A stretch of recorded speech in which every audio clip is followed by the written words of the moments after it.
In this lesson, we will discuss some common indicators of compromise. In the world of cybersecurity, indicators of compromise, commonly referred to as IOCs, are pieces of forensic data that identify potentially malicious activity on a network or system. These IOCs serve as the digital evidence that a security breach has occurred. These indicators of compromise include things like account lockouts, concurrent session usage, blocked content, impossible travel, resource consumption, resource inaccessibility, out-of-cycle logging, public/slash documenting that you've been hacked, and missing logs. First, we have account lockouts. An account lockout is a common indicator of compromise that occurs when an account has been locked out due to multiple failed login attempts. This could indicate a brute force attack that was attempted by a hacker who was trying to gain access by guessing the user's password. For example, if an account is locked out after numerous unsuccessful login attempts in a short period, it is usually a clear sign that someone is trying to break into the account. Account lockout policies vary among different systems. Some systems may lock out an account after a certain number of attempts of failed logins, while others may increase the delay between login attempts after each failure to effectively slow down the attacker and make a successful brute force attack much more impractical. The duration of the account lockout will also vary depending on your system. Some systems may implement a temporary lockout, where the account is automatically unlocked after a certain period of time, such as 15 minutes or 4 hours or some time-based reset. Other high-security systems may require a manual intervention by an administrator to unlock the account to ensure that the suspicious activity is investigated prior to the account being unlocked. While account lockout is a valuable security feature, it must be balanced with usability. Overly strict account lockout policies can lead to increased support calls and frustrated users. For example, if an account is locked after 3 failed attempts, a user could be locked out simply by mistyping their password. So it is important to weigh the security benefits against the possible user inconvenience that a low lockout threshold may create. Second, we have concurrent session usage. Concurrent session usage refers to multiple active sessions from a single user account. This could indicate that the account has been compromised and is being used by an attacker while the legitimate user is logged in. For example, if an employee is logged into their account from their office computer, but another session from a different location is active at the same time, it's a strong indication of a security breach. In this example, it could have been a false positive since an employee could be logged in from different devices. However, exercising caution is important here because if one session is in the United States while the other active session is happening from Europe, then it is a good sign that a compromise has occurred. Third, we have blocked content. Blocked content is another indicator of compromise that refers to attempts to access or download content that has been blocked by security protocols. This could indicate a user trying to access malicious content or an attacker trying to download sensitive data. For example, if there are repeated attempts to download a blocked file, it could suggest that a user's account has been compromised and is being used to steal data. Fourth, we have impossible travel.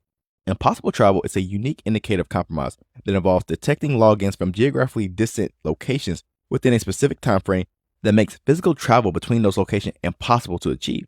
For example, if a user account logs in from New York and then from London within an hour, there's a good chance that an account compromise has occurred because a single user cannot travel from New York to London in less than 5 or 6 hours by taking a plane.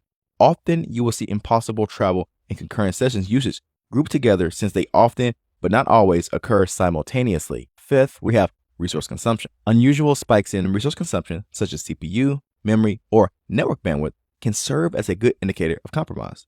This excessive resource utilization can indicate a malware infection or a distributed denial of service attack or DDoS attack that is concurrently underway. For example, if a server that typically uses 20% of its CPU capacity and then suddenly jumps to 90%, it could be a good sign that the server is under attack or has been compromised. Another example would be if you're browsing the web on your workstation and your GPU usage is at 90%. This is a good indication that the system may be a zombie and has been enrolled as a crypto mining agent or performing some other kind of computational resource-heavy task for a threat actor, both of which have become very popular attacks in recent years. Sixth, we have resource inaccessibility. Resource inaccessibility refers to the inability to access certain resources such as files, databases, or network services. This could indicate a ransomware attack where an attacker encrypts a victim's files and demands a ransom for their release. For example, if a user suddenly cannot access these files and receives a ransom note, this is an obvious and clear sign that they are a victim of a ransomware attack. Seventh, we have an out-of-cycle logging.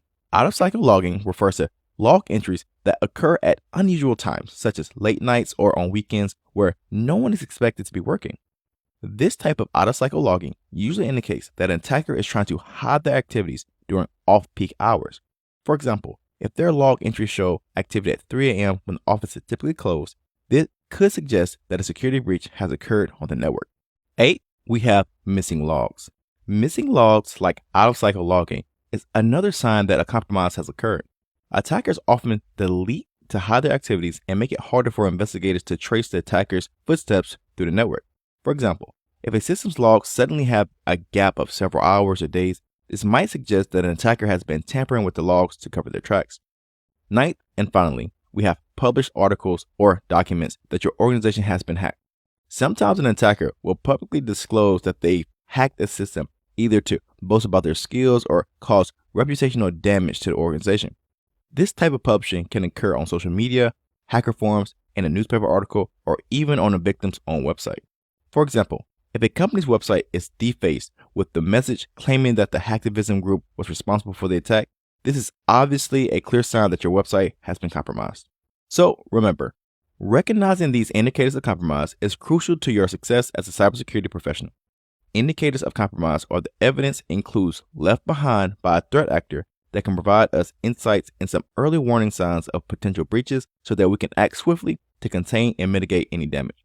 However, it is important to remember that not all indicators of compromise necessarily means that a compromise has occurred. Instead, there are hints or clues that something has happened, and it's still up to us to decide if it is a true compromise or if it was simply the result of a system error, or it was a legitimate user activity, or it is simply a false positive.